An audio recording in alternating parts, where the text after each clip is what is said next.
Today we are going to recap the trade I took today. This is day 12, I believe, of Road to Payout.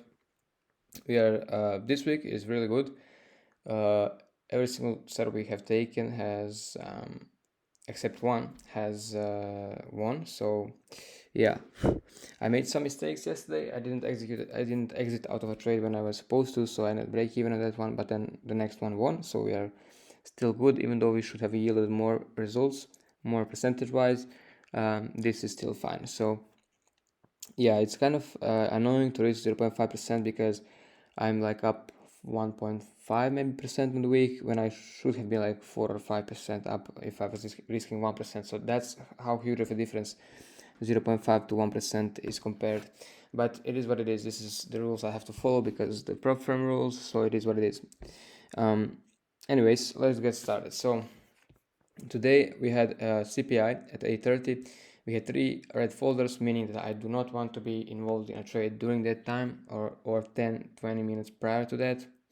So let's get into the trade. I took only one trade today because that's what I saw. So let's get into it. Well, technically there was 2 trades, but one for me was invalid. So I'll explain everything. Firstly, we have Asia. Here I mark out the wicks and the lows. We first reach to the wicks. Now the first trade that you could have taken if you like, but this is not for me valid. So the first one was we reach into Asia wicks, then we inverse this gap right here on this very candle right here, meaning that you would enter into this like this, and let's say that your stop should be above that, right above this high, and you are now free. You can target 1 to 1.5 in my case because of the rules.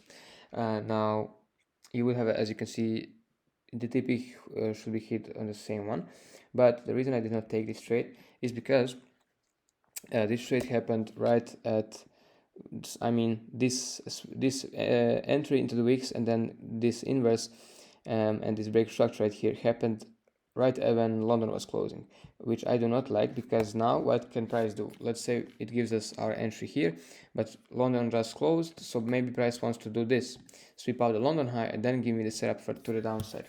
So I decided to wait now. So once London closed and I did not have an entry, now we wait for London to do something, either to reach the wicks or sweep the high or the low, meaning that I completely invalidate any Asia trades.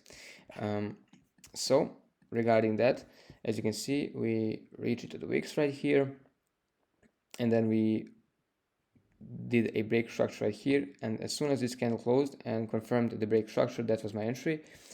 The low hanging fruit was this one. Why was this high of this candle the low hanging fruit? Well, because we have the real, like, if you let me explain it deeply. So this would be your first swing low on the 5-minute. This would be your real like low hanging fruit. This is the low that the price will most likely reach. As you can see, price reached that, then had a small retracement to the upside, but I knew we are going to go down. And why is that? Well, because if we have a 5-minute or any fair value gap, we have fair value gap right here, and if we have a low like this inside of that fair value gap, most likely 10 out of 10, like maybe like 9 out of 10 times we will actually go through and fill that 5-minute, in this case, fair value gap to the low. So basically we are going to fill it completely and then maybe continue where we wanted, in this case to the upside, as you can see. So this is a top tick and a bottom tick basically, because we entered exactly when the market was starting to go down, and then we exited directly when the market was starting to go up. So yeah, this is why the this high or this close of the 5-minute fair value gap is my low hanging fruit, because I know that price, if we have a low inside a fair value gap, we were most likely reached or fill that whole fair value gap. So that's why I have this set as my low hanging fruit, and that's why I targeted a little below this, because that's what I wanted, 1.5 RR. And as you can see, we did very nicely here.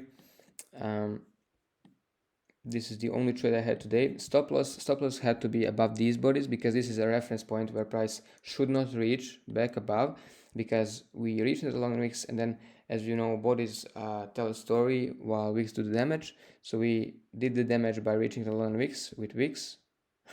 That makes sense. And then we had bodies, which means they're key in this case, which means the price should not go above them, which is why I set my stop right here.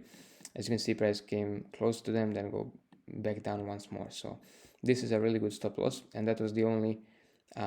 Also, you can view this as an order block. These 3 candles are actually an order block, so you can say that I put it above the order block as well. Yeah, that's about it for this trade. Really nice trade, I love it.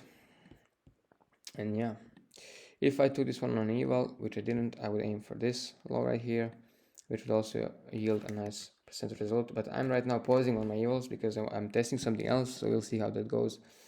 I'm first collecting the data, then I'll try it on my 10K account just to see how it goes. Yeah, that was about it. This was 8:30, this was the news event, and we were done before that, so we are chilling. Price after that was not really good. As you can see, I mean, it did some moves, but nothing special. So yeah, this is what I did today, and that's about it. We are progressing a bit by bit, piece by piece, but we are getting there. Thank you guys for watching, and see you in the next one.